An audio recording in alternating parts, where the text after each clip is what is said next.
এই তো তদন্ত করতে বলেছি কি অনিয়মটা লাইসেন্স ইস্যু করার ক্ষেত্রে হয়েছে, লাইসেন্স পাওয়ার উপযুক্ত কিনা, যদি না হয় লাইসেন্স বাতিল হবে এবং তার অধীনে যদি অস্ত্র কিনে থাকে সেই অস্ত্র অবৈধ বলে বিবেচিত হবে। হোম মিনিস্ট্রি থেকে অনাপত্তি পত্র না দেওয়ার আগে আপনার ওই চট্টগ্রাম থেকেও কেউ অস্ত্র পাবে না, সেই অনাপত্তি পত্রগুলি নাই এবং তার কোনো নথি নেই। এগুলাই তো তদন্ত করতে বলেছি কি অনিয়মটা লাইসেন্স ইস্যু করার ক্ষেত্রে হয়েছে, লাইসেন্স পাওয়ার উপযুক্ত কিনা, যদি না হয় লাইসেন্স বাতিল হবে এবং তার অধীনে যদি অস্ত্র কিনে থাকে সেই অস্ত্র অবৈধ বলে বিবেচিত হবে। সাবেক অন্তর্বর্তীকালীন সরকারের একজন উপদেষ্টা বয়স হয় না, তারপরেও তার নামে লাইসেন্স নিয়েছিলেন, তার বিরুদ্ধে কি কোনো ব্যবস্থা নেওয়া হবে? এগুলো সব আইনানুগভাবে ব্যবস্থা নেওয়া হবে।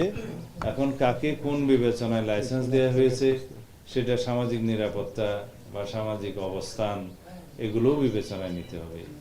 একজন তৎকালীন উপদেষ্টাকে তার হয়তো বয়সে বিবেচনাটা না রেখে তার সামাজিক গুরুত্বটা এবং রাষ্ট্রীয় নিরাপত্তার বিষয়টা চিন্তা করে দেয়া হয়েছে। এগুলো সব বিবেচনায় রেখেই তো আমাদের কথা বলতে হবে।